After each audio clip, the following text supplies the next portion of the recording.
I am Uncle Rockstar Dev.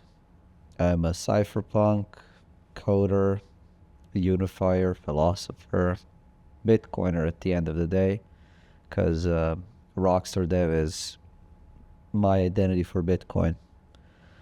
I started it specifically to support Nicolas Dorier on his work on BTC Pay server, but since then I've helped Jack Mallers kickstart Strike. I've contributed to Noster, so Rockstar Dev, yeah. Identity is getting out of hand and now being interviewed for documentaries. So, What's up with the mask? well, it's a strategy for increasing my personal freedom because at some point, like, I do not want to be, like, involved in Bitcoin actively. And the only way I could do that and is if I separate this identity and then mask, sunglasses, hat. It's an accessory to help me, separate that identity from my private identity. Signal that as well to other people that I don't want it intertwined. So that's really what it is. And, there is this paradox of privacy that you can only promote privacy by being public. But I don't want the fact that I'm privacy advocate to impact my private life. So that's what it's all about, a way for me to be in documentary, but disconnected from my private identity. It always goes towards like, what do you have to hide? Like, and why don't you all integrate it all into one personality? Well, I guess Jordan Peterson at this point is a great example of why not. Is it's all about how much information you can process before going insane. Like every system does that. Like there is a limited amount of input you can process and produce some kind of output. And the better the system, the more it can process until you put it under load, which turns output into absolute garbage. And the more, like, if you continue putting the pressure through inputs, like, there is more garbage. So that's my answer to that. And then you see that the best accounts online are NIMs. The worst accounts online are also NIMs. And there is something powerful with disconnecting idea from person. And I really believe that's something we need. There is the good story with conference organizers were asking Secret Service if they need, like, hey, there are all these people with masks and anonymous and this and that. Like, do you need us to help with, like, identifying who are they? And they're like, no, we got all of them. Like, we know who they are. That I found that very funny because, yeah, it's true. Like, we unfortunately live in a society where, like, if you really want to be anonymous, I don't think you can show up in a physical place. And again, to me, it's sad we live in a world like that. Like the rules and the laws and everything that's happening right now, like they were passed for a society and world that in which you didn't have this many cameras. Like everyone has a computer now. Something is taken, like it's forever.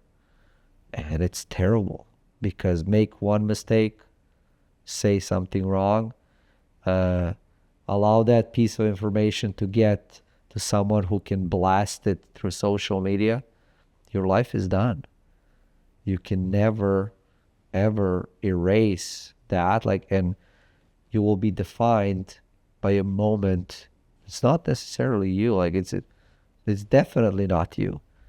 So I would, tell people to think about that and, like, do you really want to live like that?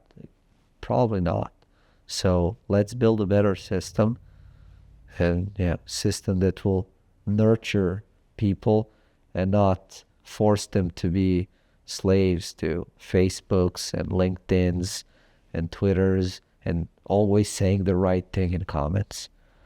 Cypherpunks are really activists that see the usage of strong cryptography and privacy. They see it as a tools to impact change in society and to transform society towards something better. Because in a digital age, without privacy, there is no freedom. Simply like that. If you have a society that's ruled by someone who has absolute control over all the digital data, there is no privacy. Like that person or entity rules. There is no freedom for you, part of that system. Um, and Cypherpunk's write code originated a lot, like it was focused a lot on the fact that we need to take these technologies like private public key cryptography, take it out of the hands of the government, and write software that will allow people to use this technology for their own good and for them defending their individual freedom. So that's what it was all about. At this point, I like to say that it's not that only cypherpunks write code. I have in a way um, taught about that saying, and I think it's more about cypherpunks control information, because there, if you look at, for example, Julian Assange, it's not that he wrote code that you know did something. It's that he used information and deployed information in a certain way to impact change in society. Like Julian still writes code, and that's important, but it's really about how do you control and deploy information that matters now in this day and age. If you look at history of cypherpunks, really movement was established in Silicon Valley in 80s, like late 80s, where to me it's insane how visionary they were and how they saw that as we deploy more technology, as everyone gets a computer, as multiple computers, we will be generating more information, and that information will get us to the states of literal information madness. So that's where cypherpunks understood the value of, hey, private public key cryptography. It can be something that only governments and big entities have, like, oh, you need to buy a license. No, individual average person needs to have access to private public key cryptography, so when they message their mother, their father, those messages stay between them, like it's private. They message their child. And we see now like these psychopath politicians who, especially in the EU, that are, hey, give us a backdoor so we protect the kids. It's like, no, hey, families should protect kids. You should help. No, no, no, no, no. We need this to fight bad people. Like it's insane. And what happens in those cases is even more insane. People who succumb to their governments controlling their data and put it in some kind of database, what happens? That database gets hacked, and now you have like everyone from India. Your personal information is all over dark web, like regular web as well. So, to me, when it comes to how visionary cypherpunks were, it's literally get shivers whenever I think about it, and it's all about now making sure the technology that cypherpunks developed get to the average individual, because there is also a saying of the cypherpunk future is now, and I really believe it is. Everything that cypherpunks have set out to do, encrypted messaging, digital cash, good privacy practices, you can do all of that. Number one, Signal is not ideal, but you can use it. Bitcoin is there. I find it surreal that this technology produced by cypherpunks has gotten to the point where us cypherpunks of now, we don't even need to advocate for it or promote it. it's insane.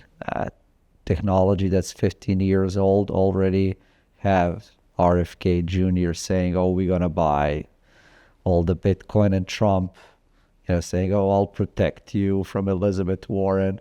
So I don't know, man. Maybe it's time for us cypherpunks to like really get back just to code, and that's really where I'm also trying to help. It's just like cypherpunk future is now. Let's distribute it, and let's make society a better place, because it will be a better place because of cryptography. And how they say, like, crypto should mean cryptocurrency, it should mean cryptography. And you once you have a private key to a certain unspent transaction output in Bitcoin, which is really your claim on certain Bitcoin on blockchain, only you, the holder of that private key or enough private keys in a multi-sig, you can create a transaction to spend that output. And no one else can do that for you. People ask questions. Did Joe Biden really tweeted his effectively resignation from re-election, or did White House intern did it? We will never know because it wasn't cryptographically signed. Maybe Elon sent that message or his intern. We don't know. So we need to upgrade society towards private public key cryptography and other kinds of cryptography, because that's the only way we will even enforce laws. Like, was it signed? Was it verified? It was, okay, then it's real. Especially now with the advent of AI, when you can generate all kinds of digital data information you want.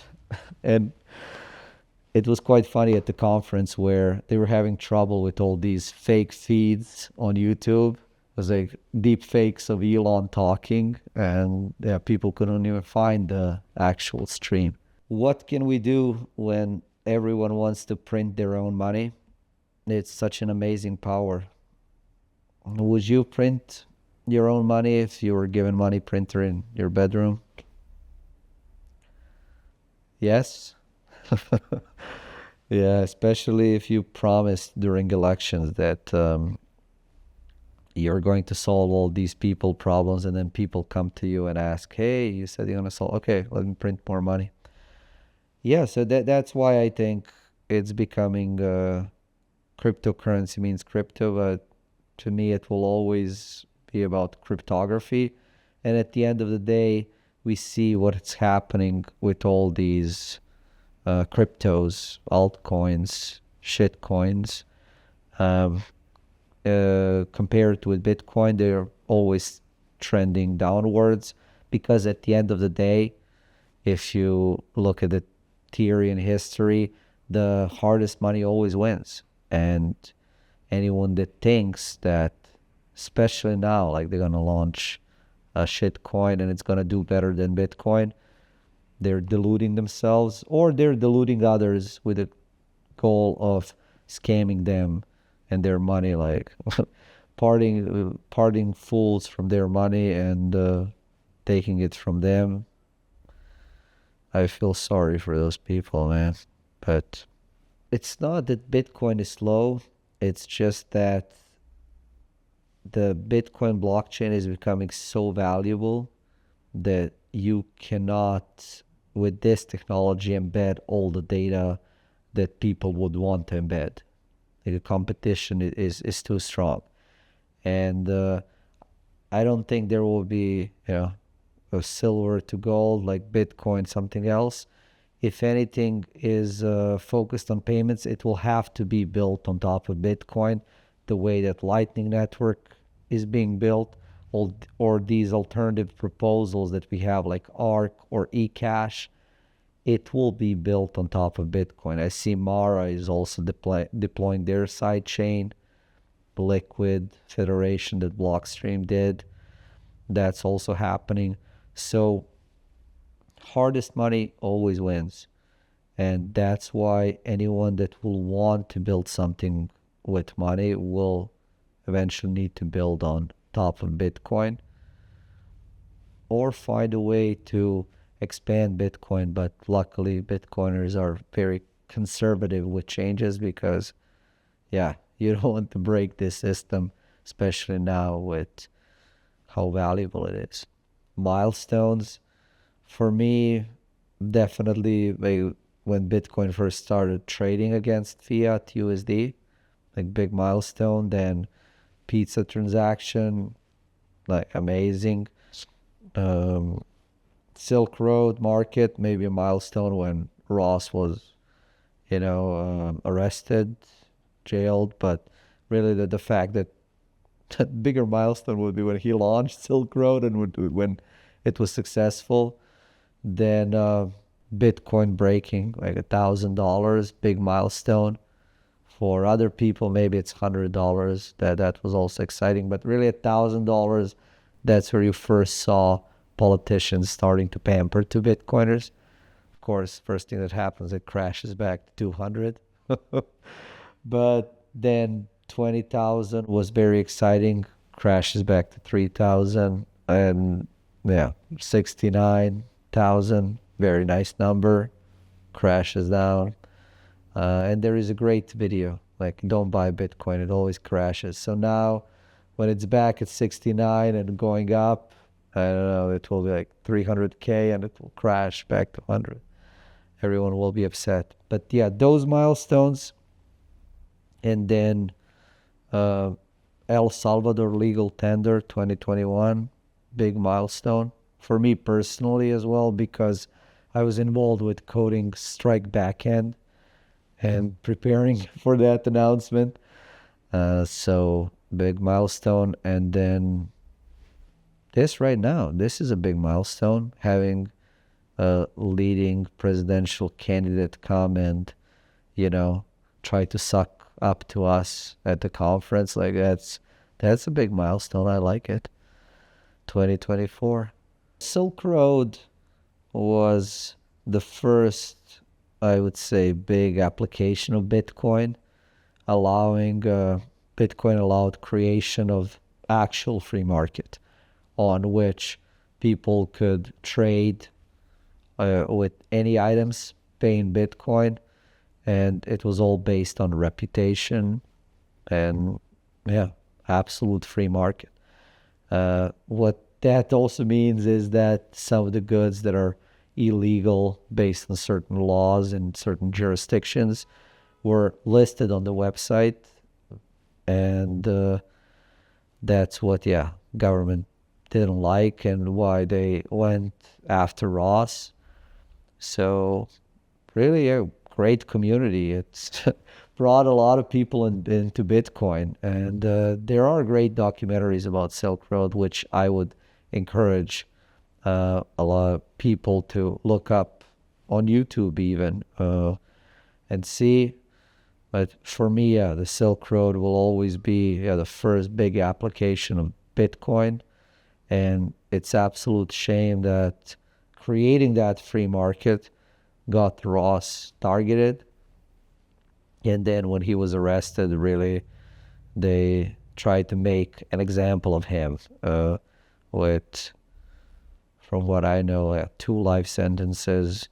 It's just the punishment doesn't, uh, even the crimes for which he's accused, like it doesn't align with it.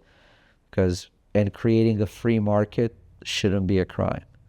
The thing with Bitcoin is like you keep seeing these moments. You keep seeing like, hey, Mount Gox. It was like, okay, that's the biggest exchange. This is the end of Bitcoin. Like, no, it wasn't. And then Bitcoin crashing from 20K to 3K. It was like everyone was, oh, it's a tulip mania and whatnot. But people just don't believe enough in Bitcoin and do not understand how profound this technology is. And yeah, I feel sorry for a lot of those people because they miss an opportunity to be part of something really great. The fact that me and you get to participate in this movement and help change the system for the better by separating state and money, it's amazing. And I really do not know anyone who has studied Bitcoin enough and that didn't become a believer in Bitcoin. It was always people that are, oh, I just learned about Bitcoin and I'm here to fix it, or yeah, it's a scam, it's a this, it's that, the government is gonna ban it. So yeah, again, feel sorry for those people, and I hope that even your documentary will allow them, give them some resources to research what Bitcoin truly is, because yeah, to me, it will always be a tool to recreate system on better foundation and then defend individual rights. I was at Bitcoin Africa conference where they tell me about problems that they have with the remittances, where you have a situations that someone is sick, like it needs quick medical intervention, and they get to the doctor, and then doctor says like, okay, you need to pay, and they're like, well, I'll my relatives in US, they're gonna send money. I was like, okay, but they need to send money right away, and if you use Western Union or anything like that, it now takes time to arrive, and then you have a certain point that you need to arrive to in order for money to be collected. And by the time, money is collected, person already died. Doctors do not want to heal those patients because they healed maybe someone in the past, incurred expenses themselves, and then people never paid. Um, and then there are people in Africa who literally cannot pass KYC rules because they don't have any kind of ID. They can't get any kind of ID because they don't even know when they're born. So for them, Bitcoin will actually be the only financial system they can access. Like, it's not profitable for banks to create financial infrastructure for these people. Bitcoin is literally the only hope they have of ever accessing financial services. And that's why, yeah, that's one of the most, to me, inspiring stories that I've heard, and it's great to work towards it. Why don't you worry about the government shutting down Bitcoin? I don't worry about it because they can't shut down the internet. So if you can't shut down the internet, you can't shut down Bitcoin. I mean, it's not that countries haven't tried it. You look at China, which is one of the countries that's maybe even like the most technologically advanced when it comes to blocking and banning. And they banned Bitcoin mining, and what did that do is they just handicapped themselves. Miners are still operating in China, but most of the miners have migrated to US. Uh, they've banned Bitcoin.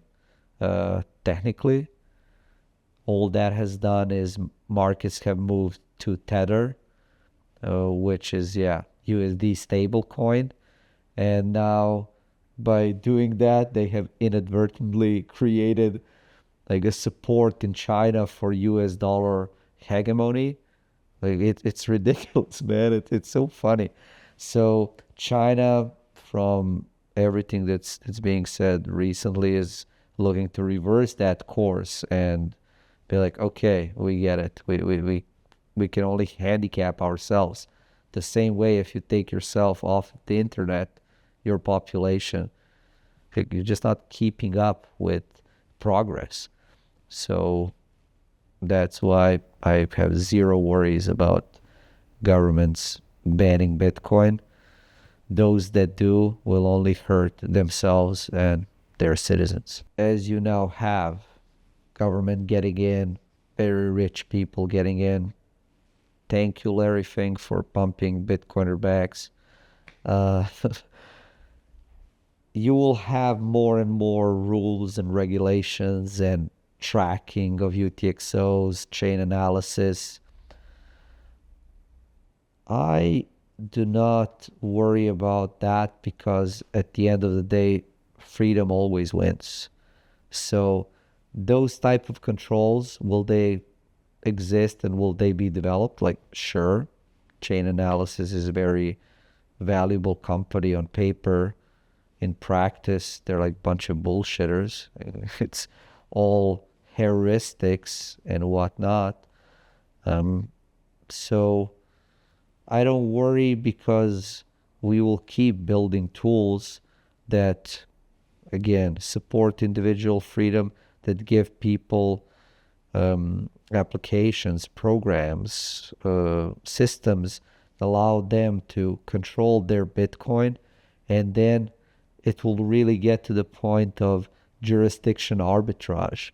Do you really want to be in jurisdiction where your government wants, an excuse to, put you in jail or accuse you of crimes?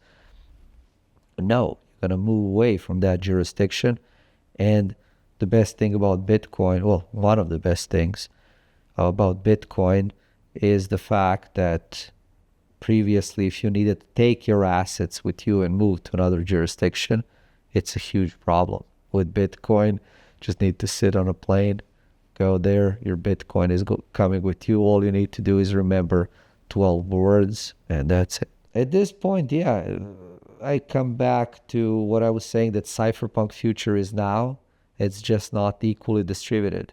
For person that never touched Bitcoin, it will be complete shift of the mindset. But that's where I think people should go. It should be like, hey, I want to take more control of my life, especially when it comes to money. And I don't want to sign off the responsibility and, to the bank or some kind of custodian. So if you know what you're doing, it's way better than bank and sending wire transfers. I mean, everyone knows how tough it is even now to send wire transfers, and that's one area in which Bitcoin companies and technology are thriving, like inter-country, like inter-country settlement. It's really doing well. So I would bring up again, the cypherpunk future is now. It's not equally distributed. Download Bitcoin wallet, try it out, and get on board. Forget the banks.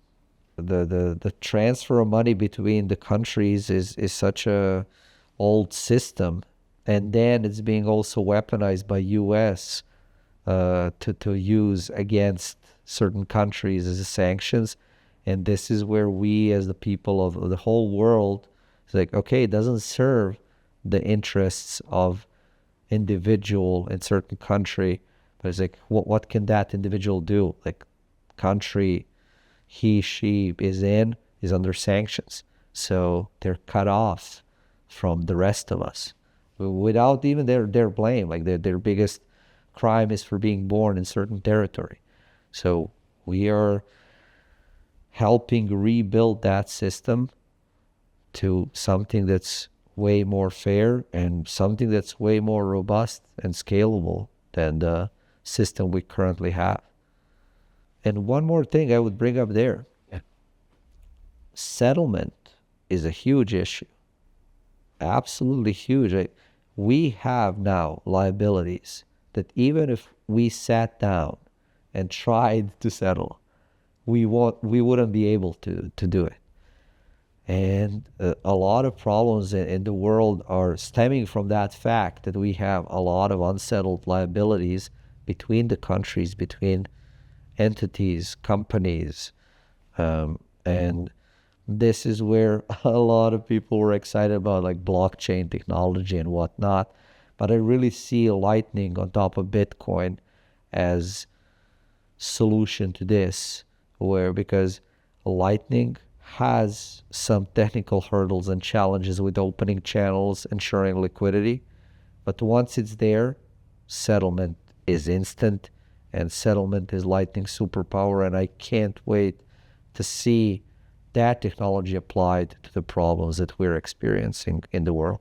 What makes Bitcoin special is that it's distributed ledger that, all these parties all over the world agree on. Like that Byzantine's general problem was unsolved problem until Satoshi proposed what it is, like practical solution to that problem. Previously, there was no way to have a decentralized ledger that parties can agree on and can come to this distributed consensus. That's one of the reasons why Bitcoin is so special. And this is for people that get that deep down the rabbit hole to understand how profound Bitcoin is and why people believe in it, is because it's a technical marvel. It's a solution to so many problems.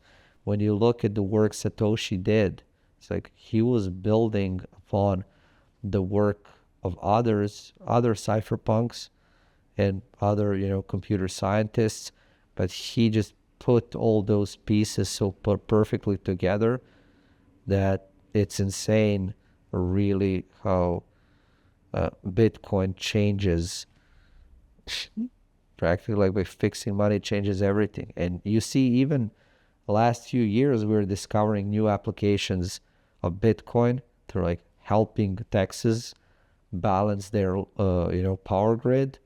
It's so much better technology for money and for having this distributed global decentralized ledger that all of us can participate in without any kind of trusted third party, without any kind of intermediary, because our relationship with money in the fiat clown world is through a bunch of intermediaries who are making decisions that are aligned with their incentives, not ours.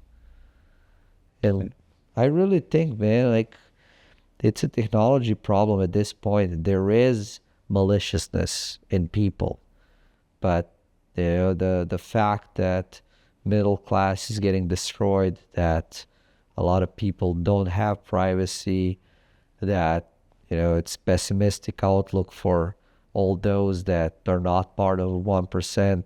It has to do more with technology than the maliciousness of those in power. Those in power are just lost, and they cannot go publicly and admit and say, hey, I have no fucking idea what I'm doing.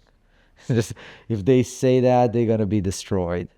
But rather they keep on with this circus and dragging us along, while they would really, they would love to come and say, hey, give me better technology.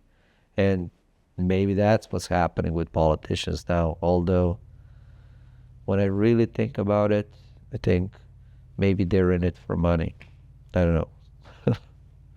What do you think? Don't trust, verify. I think it's great saying. That's very important right now, but even more important in days to come, because with advent of AI, there will literally be no type of digital information that can't be generated. You want a video of Trump dancing on Elon Musk's head.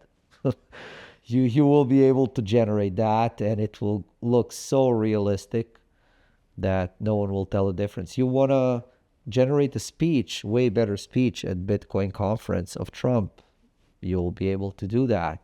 You'll have AI write the speech, hit the spots, generated. It will be so crazy that the only way you will know If something is real, is if it was cryptographically signed, if it was, yeah, verified, and then Bitcoin will be the only type of digital information you will not be able to generate. The best case scenario for the future is that we develop benevolent AIs that are programmed with the best of our thoughts and accomplishments, rather than AIs that are programmed with absolute worst of our hates and divisions and pronouns and racism, sexism, where the AI will answer to the question like, oh, would you use this certain word to save the world? And their answer is like, no, it's not worth saving the world by saying this like one bad word. Like, you don't want those AIs, man. You want benevolent AIs that will allow people to make mistakes and then help them be better. So for me, the utopia is we humans uh, continue, yeah, developing Bitcoin, continue developing AI technology with good models. We orange pill AI, like AI is onboarded on Bitcoin, and then us as humans, we can, you know, give AI Bitcoin for positive actions, and then we have Bitcoin as something to barter with AI as we establish a relationship. Because to me, really, the way that I look is uh, the same way amoeba and those organisms were there to kickstart us as a higher level of consciousness, the humanity is there to kickstart machine civilization. Luckily, we live in an analog universe, so I see that any AI we spawn, if it's benevolent, if it's not fed with all the hate, will keep us around because we use so little energy compared to how much energy there is in solar system even. And yeah, that's the beautiful future that I hope will be realized through Bitcoin and our cooperation. I would say that it's absolutely necessary because, again, Bitcoin is the only type of digital data that AI will not be able to create. And the fact that Bitcoin depends on energy will be positive towards like AI getting to generate and consume as much energy as possible, because you look at data centers that run AI models, like they consume huge amounts of energy. And the first thing that I also see is that any AI will want to get as close as possible to sun, because that's where all the energy is. And Bitcoin, in a weird way, as I was saying, like we're even now discovering its applications. It's really helping energy generation. You look at all the Bitcoin miners and the systems they're developing. These are highly advanced systems. Previously, if your grid was unbalanced, there were machines that were consuming energy and not doing anything. But now you have Bitcoin miners that are consuming energy when there is plenty of electricity, and then they turn off where the other demand is there. So yeah, to me, I definitely see how Bitcoin will allow us to go towards that brighter future. And honestly, for me personally, if there wasn't Bitcoin, I would be depressed. Like I know a lot of us Bitcoiners feel the same way, because through everything I said, like what would we use to barter with AI? What would we use to fight inflation and money printing from governments? But luckily we have Bitcoin, so let's go forward. Money is a great tool. That's what I realized through my journey is going back to settlement, as individuals, we live our life and we trade favors, right? There is that. But there is something profound in having money as a tool where we can meet each other, you and me, and we say, hey man, are we fine? And you say, like, no, you owe me. Like, okay, how much? And that's where money comes in because it gets you to the point where you're at peace with other individual. But our problem is that we got to this point where we have money and we're trying to settle, but this money is controlled by governments, central banks, and we can't settle because they keep interrupting and they keep printing and they keep getting more. So they force us, instead of focusing on our relationship, we need to focus on acquiring more money so that we can live our lives that's decent. But they keep printing, the inflation is rising. Jack Dorsey with his like hyperinflation is coming. Now Elon with, hey, USA is going bankrupt. It's something that interrupts all relationships. And yeah, I really see Bitcoin as a solution to that so that we as individuals can settle and we can be fine. Because you sit as an individual and you get in the place where you feel everyone is taking from you. And it's not even that. It's like you as individual, you look at other individuals and you say, hey, I should be living like that. Or I should have a decent life, like an experience.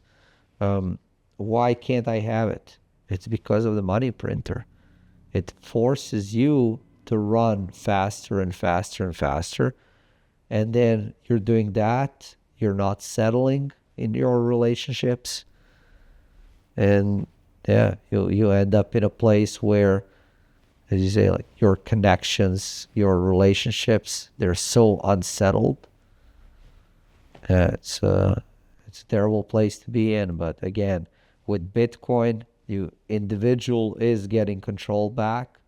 And if you have Bitcoin, what's happening in the last 10 years, you just have more in terms of US dollars.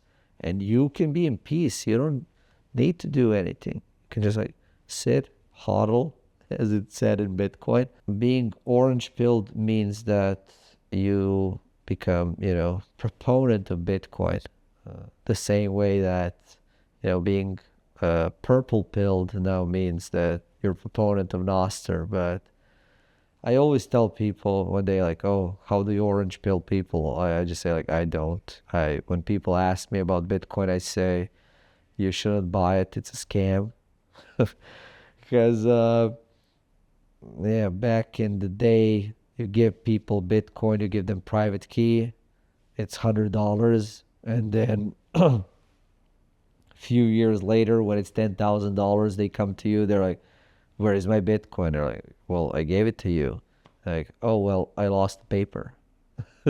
So suddenly, here is where we go back to settlement. You gave someone effectively $100 that turned into $10,000. And now his price is going up. It's 20, 30, 50, 60. And instead of this being like, hey, this is a good thing, it slowly becomes into this is a terrible thing. We have this unsettled relationship.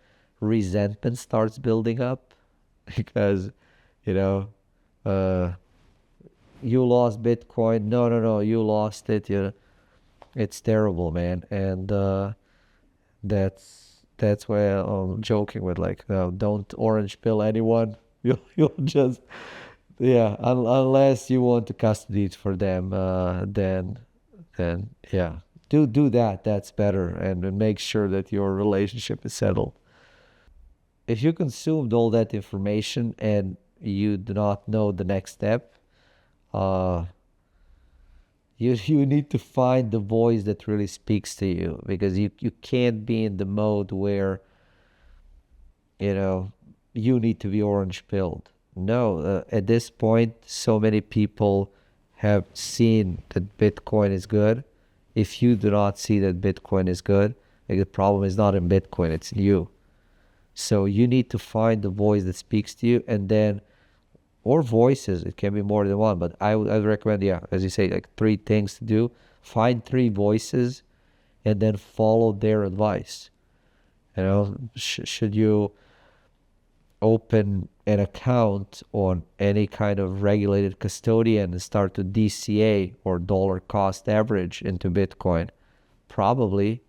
But if you do not truly believe in that, you haven't found the voice you believe in, then yeah, the action itself doesn't mean much. But yeah, if I'm forced to say like three actions, to me it's number one, yeah, definitely DCA into Bitcoin, dollar cost average.